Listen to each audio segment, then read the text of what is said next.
Yo, assalomu alaykum qarindoshlar. Qanday kunlar yaxshimi? Hozir vaqtlar xayrli bo'lsin. Mablag' silish qatorlik, mablag' sanchaqda ehtiyojim bo'ling, hamma o'zingiz xos uslubda mablag' silishni o'rganing. Bugun so'zlaydiganim dividend.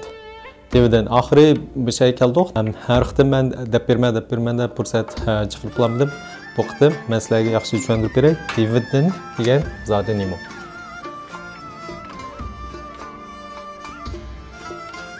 Dividendlik şirketler var. Jiqatamda buni xato tushundu. Dividendni balki halol emas bu deb. Chunki buni nim deb o'ylab qoldi. Bu yilqi o'simi deb o'ylab qoldi. Nim uchun? Chunki Xitoylarniki bu dividendni tarjim qilishda buni gushi deb tarjim qildi. Shi degan o'sim degan gap bu. Amaliyotda u o'sim degan nima emas. Bu yerda chunki interest demidi. Dividend degan nimadan kelgan? Divide, bo'lishdan kelgan. Bu degan sizningki paychangizning bo'lishi, o'lishi degan gap. Bu dividend qandoq paydo bo'lgan? Nima uchun dividend bor? Dividend degan zoti nima? Men boshqa so'zlab beray. Dividend har fasllik xulosalardan keyin sizga mushu olgan paychangiz sizga ozroqdan o'ziningki persentiga qarab sizga dividend to'laydi. Masalan, siz 60 şirketninki paychikini olgan bo'lsangiz, 10 ming dollarlik 60 şirketdan paychikini oldingiz. Her faslning xulosasidan keyin sizga 60 şirketninki 3%lik dividend bo'lsa, sizga shu 10 ming dollaringizningki 3%lik bo'lishini berdi. Her faslda. Nima uchun uni berdi? U nimaga ta'sir qildi? Men Warren Buffett'ninki gapi bo'yicha men sizga so'zlab berayim. Dividend nima uchun bunda paydo bo'lgan desangiz, bajga munosabatli bo'lib qolishga paydo bo'lgan. Nima uchun bajga munosabatli desangiz, masalan, siz bir narsaga mablag' silib pul topdingiz. Pul topsangiz, cho'qim hukumatga baj to'laysiz. Shunaqmi?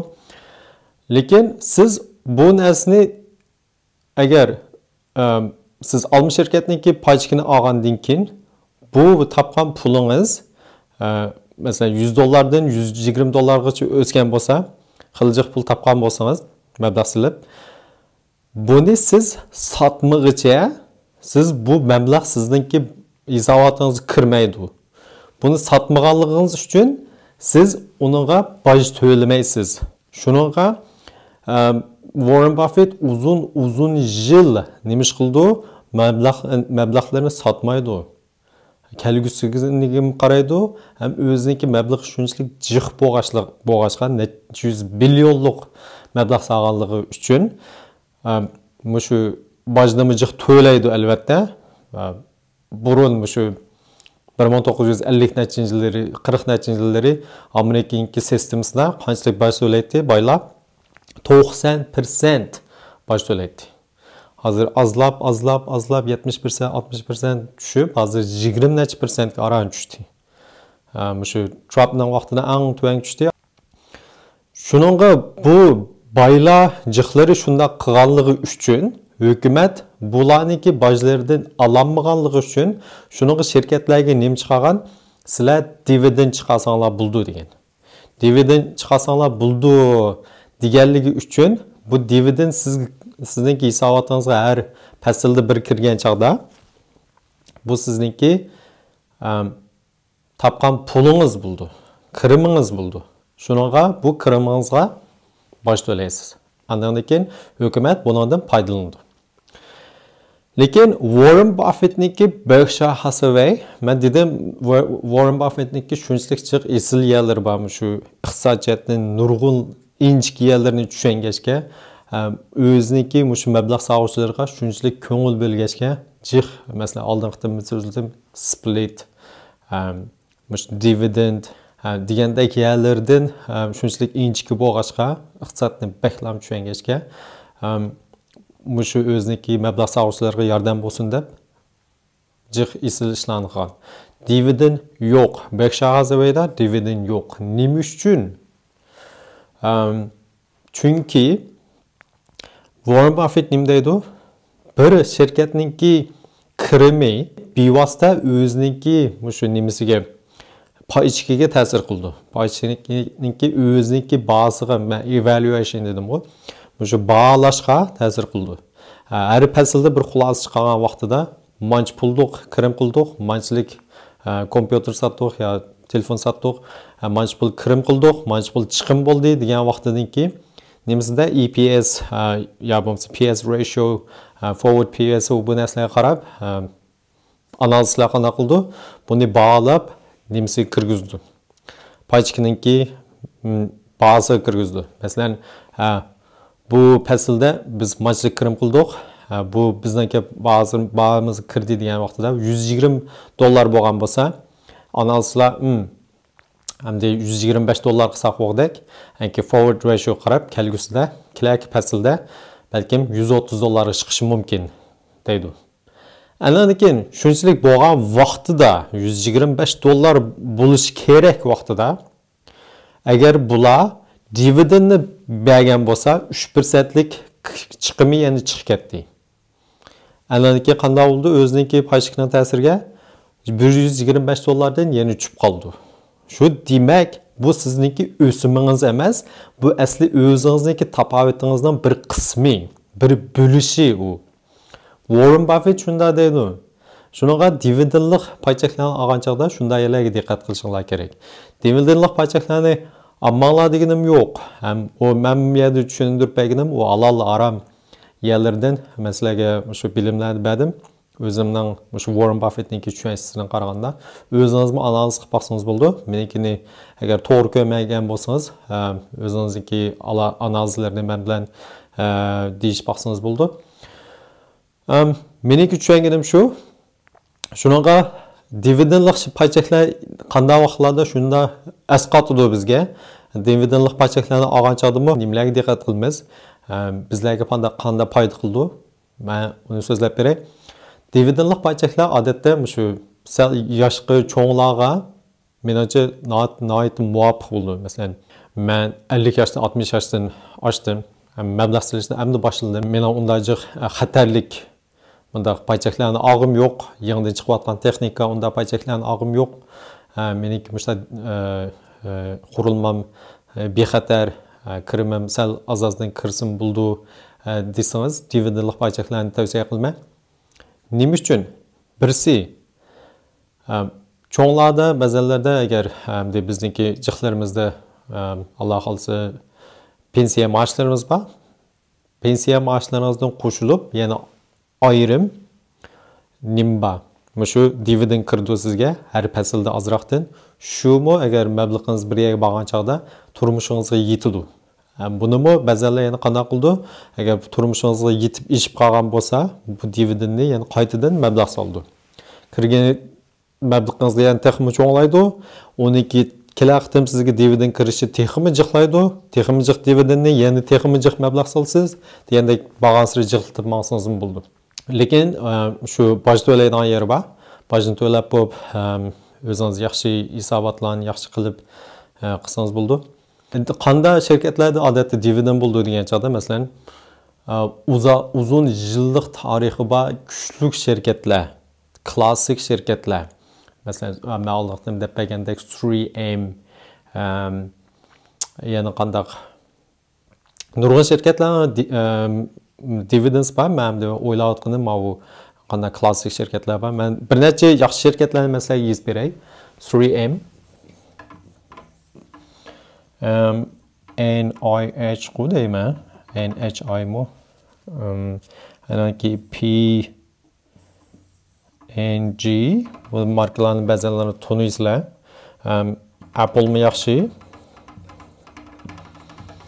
Andan keyin Coca-Cola, Pepsi, Starbucks mi yaxshi?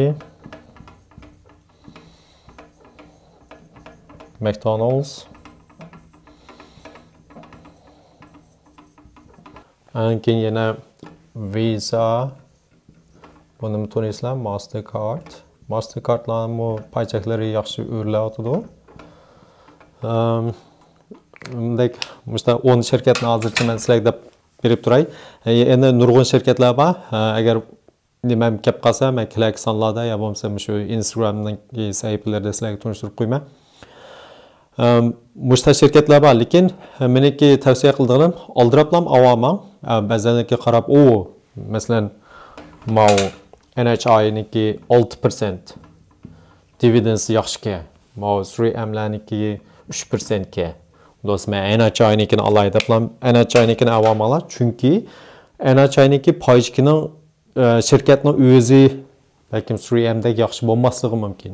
Paychaklar o'yinchilar yaxshi o'rlamasligi mumkin.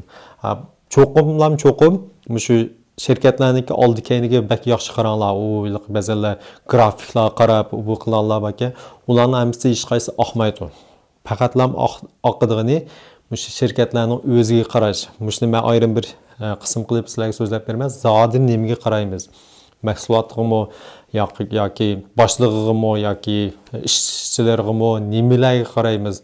Qandaq şirketlar yaxshi, shularga qaraymiz. Shularni men deb bersam, ananiki yaxshi qarab, qaysi şirketlarniki zodi yaxshi menga muvofiq deb shularni olsangiz bo'ldi. Birinchi yilda men agar siz yosh bo'lsangizmi, 1-2 dividendli paychaklarni ilishingizni xohlayman.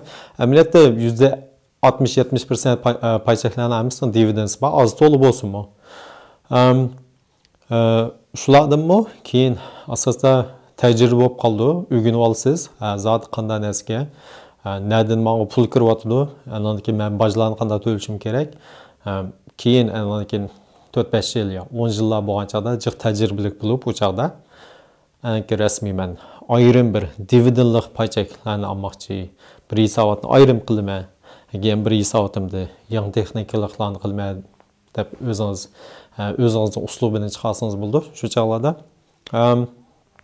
dividendniki bilimlari bugun mushanchilik olsun. Agar yana tushunmagan yerlaringiz bo'lsa, yo bo'lsa meniki ismga yana boshqalar kelib qolsa, men sizlarga ayrim tushuntirib qo'yaman. Boshqa sonlarda yo bo'lsa meniki Instagram hisobotimda. Hozir bir ketmay turing. Men hamdi shu oldindan men sizlarga ichpagan eToro'niki hisobotimda zodi nima ishlar bo'lyapti, men sizlarga ko'rsatib beray. Har haftada bir haftam shunday qilaman. Zodi nadigacha sizlarni ko'rib, nima qilsanglar asosda o'rganib olsizlar, ham sizlarga bu tajriba bo'ldi. Shunaqa ishdan ketmay turinglar. Hozir ko'rishaylik. Assalomu alaykum qarindoshlar, qanday qo'llayapsizmi? Men nimani hozir ochdim. O'zimni hisobotimni, ozroq o'zim mashg'ulotlarni qildim, boshqa narsalarni oldim. Ba'zida qarsanglar hozirgacha $70 tepibdiman. Men u yeshil bo'lsa pul topqinim, qizil bo'lsa pul utdog'inim bo'ldi. Miyada men butun olgan narsalarim sizlarga ko'rsatgan vaqtimda 3-4 narsa olgan, hozir texnik jiqroq narsa oldim. Qarsanglar miyada men qizili, buni men osh kuni o'qishmaslikdan jiqab qo'yib, meniki eToro'niki olsam boshda chiqmadi. Sizlar shunga diqqat qilsanglar o'g'dek. Chiqmay keyindan yana qaytadan olsam ikkisi chiqib ketibdi. Sizlar olgan vaqtinglarda shunga diqqat qilinglar, elib birdam saqlab, yo bo'lmasa atlik yana qarab qilib ishlab menajerlikda mashg'ulot qilgan chaqda hamsi chiqish kerak, chiqadi. Shunga hargizmi qo'shilib qolmanglar. Shunga men Teladok jiqo ketib, o'kini unda olmaydim asli, chunki uning bahasi sal yuqori. Lekin ilishqi tegishlik paychak bo'lsa, azazdan ilib, keyin tushgan vaqtida yana azazdan ilib bunda oldim. To'g'risi shunda jiq qoldim, lekin yana ishim bo'lmaydi.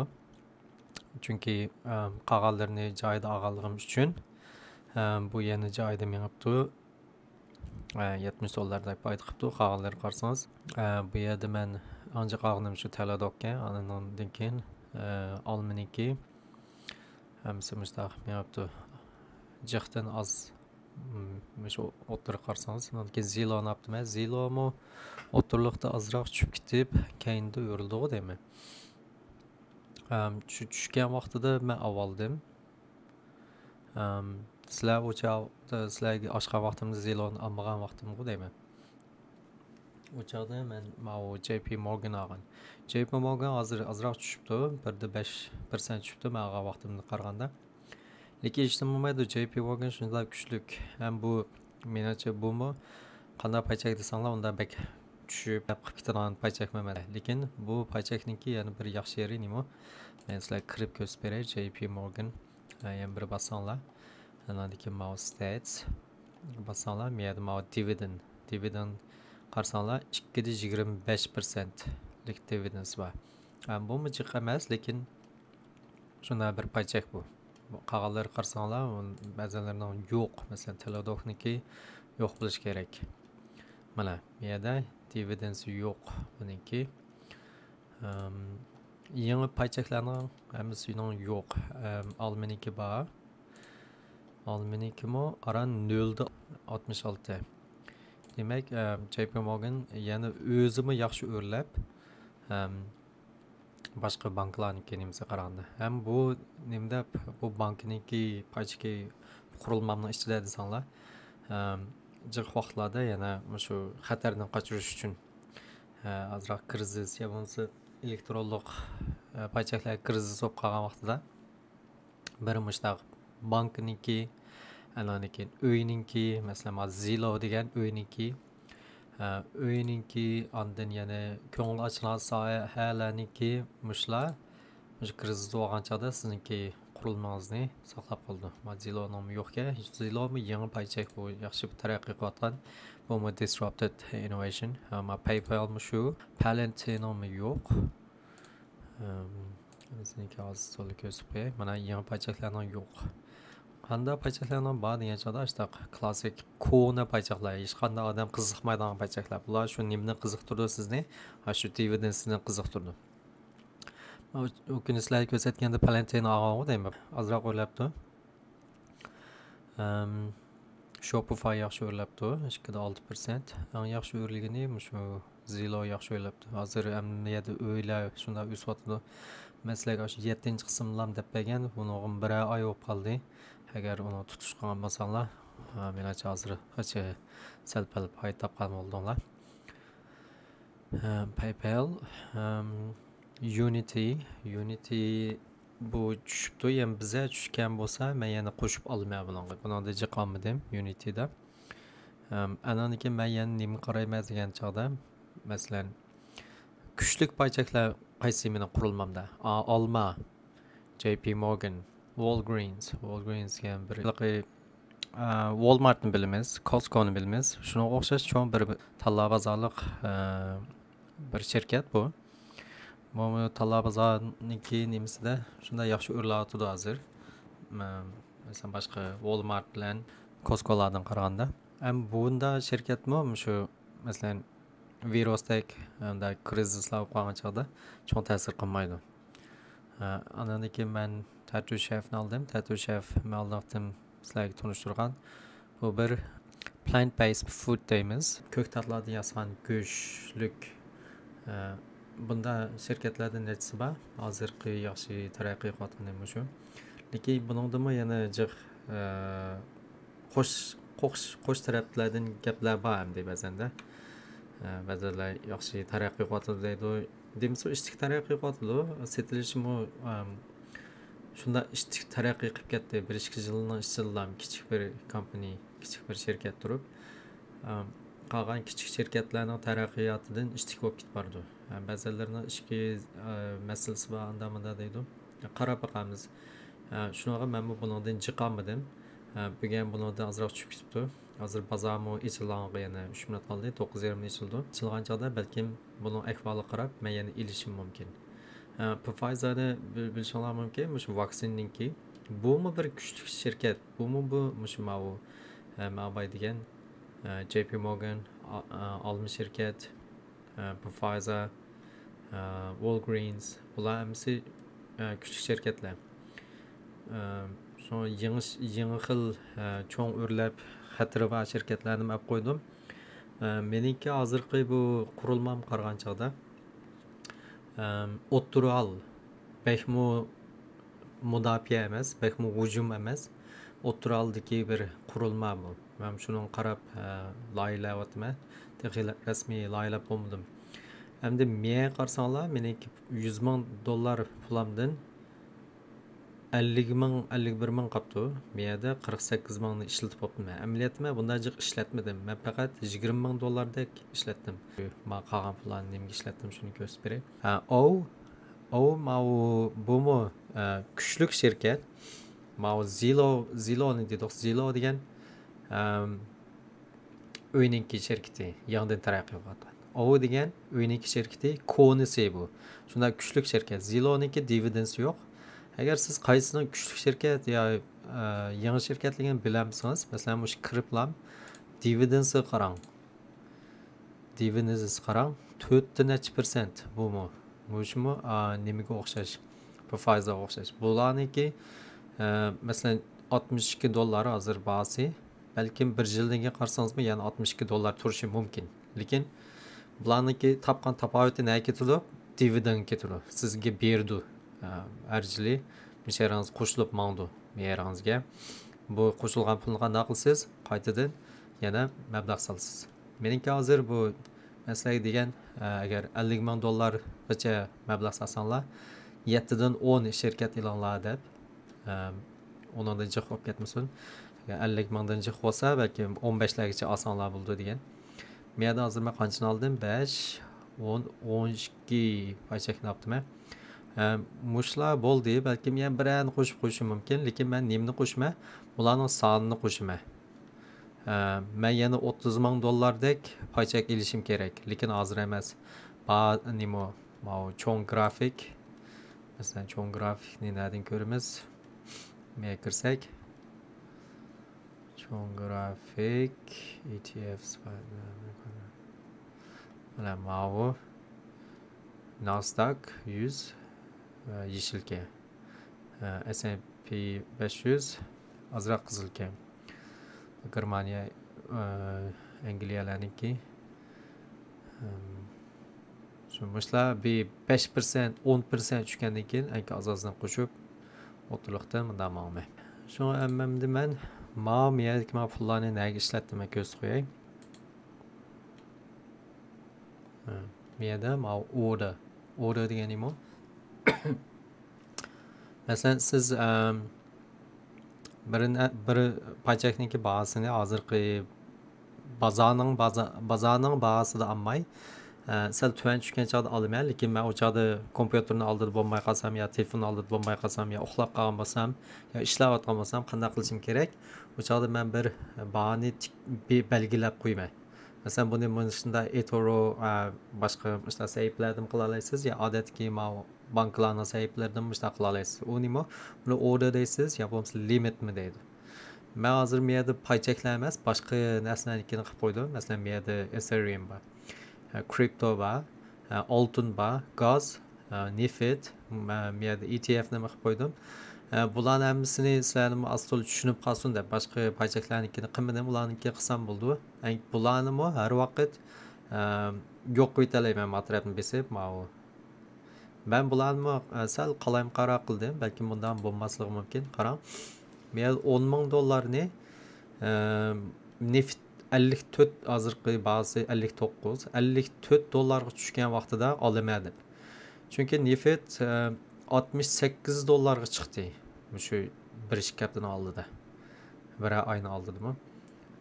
Endi qaytini o'rlarmikin desam, tushadiganni uqdim. Cho'qim bir tushdi, chunki OPEC yig'inga az qoldi. OPEC yig'ini ochilgancha qaytini o'rilishi mumkin. Andan keyin bu yozda, ya'ni qaytini o'rlaydi.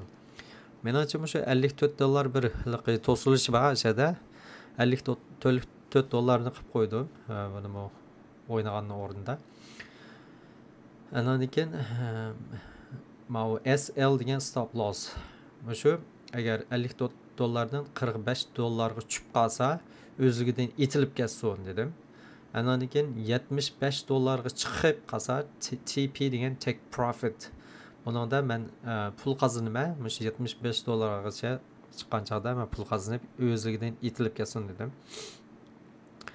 Buningda jiq pul menimcha ufqil olmaydi. Men balki shu 75 dollarga etilsa, aran 300 dollar uçuşu mümkün. Bu gazinki, bununki nima? Meyada qarsanız 285 dollarga chiqqan vaqtida satma mau setish mau ilish emas mani sotma deb olgan bu hozir 2.5 chunki gazniki mana shu qishda buni fasllik o'ynaymiz ba'zan chog'da bularni o'ynagan chog'dami jiq o'ynamayman men shu qurilmamniki balkim 1%lik yerini ishlatib shuni o'ynab qo'yman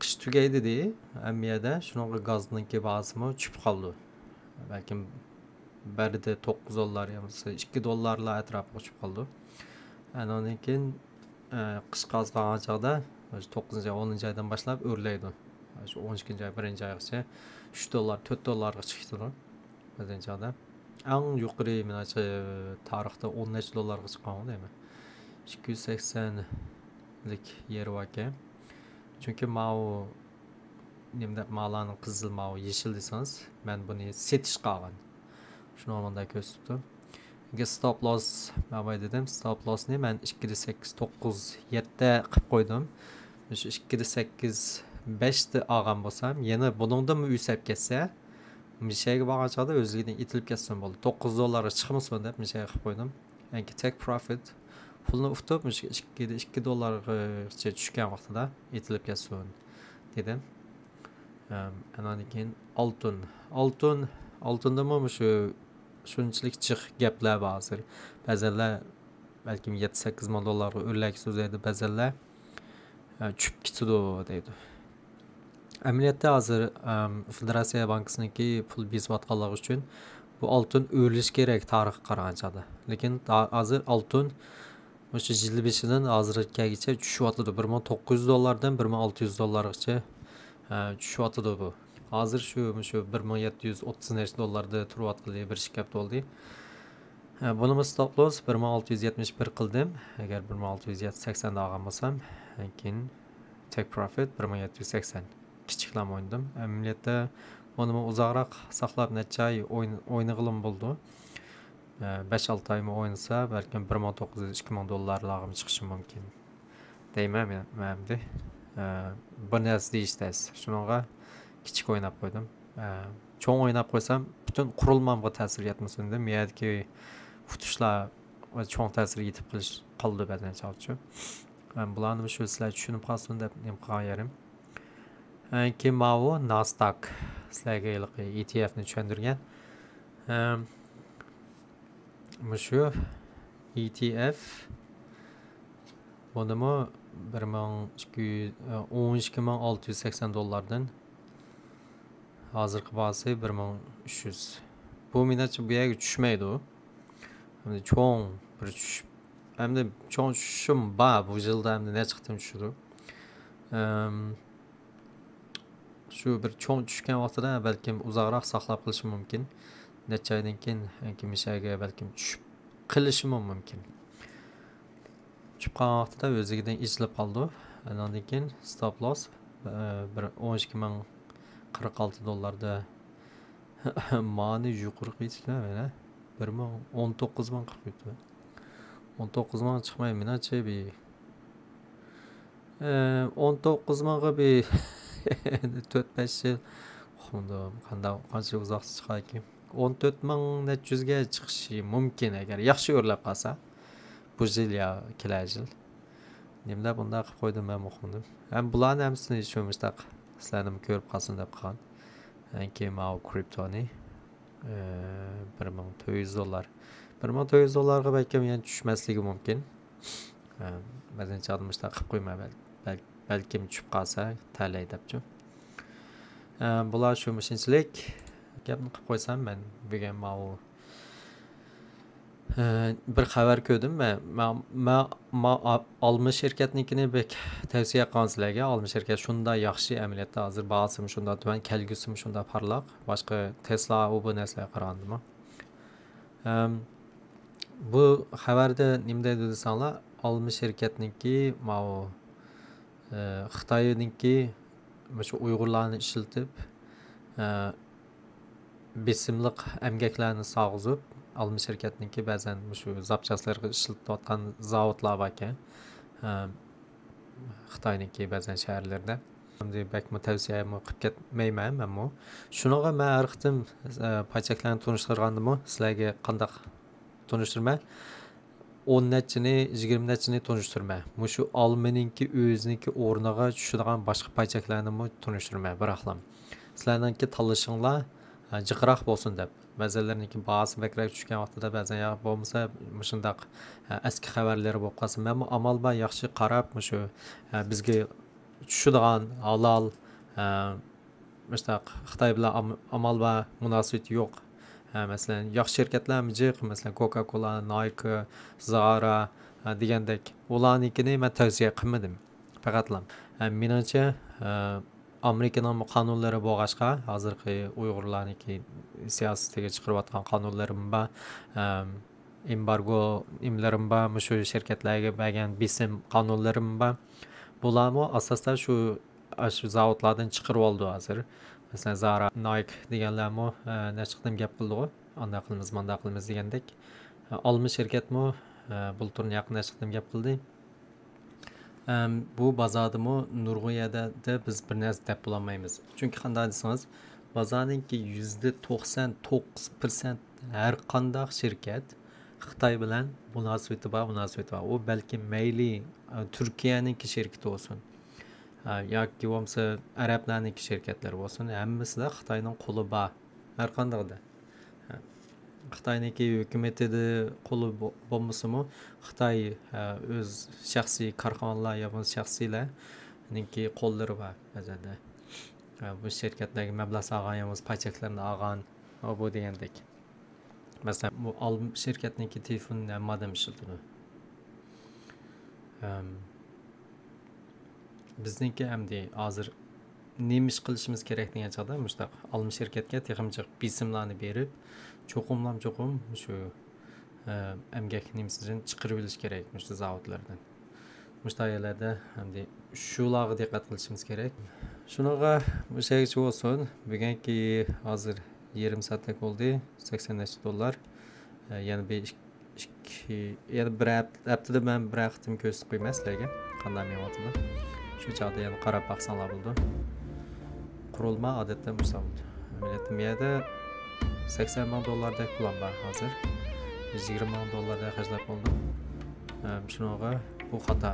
Masalan, shu nimalarni men har qanday vaqtda uchirib qo'yaman. Shu orderlarni masalan uchirasam ma'qul cash cho'qim muhim dedim sizlarga naqd pul lozim bo'lgan vaqtimda bularni uchirasam.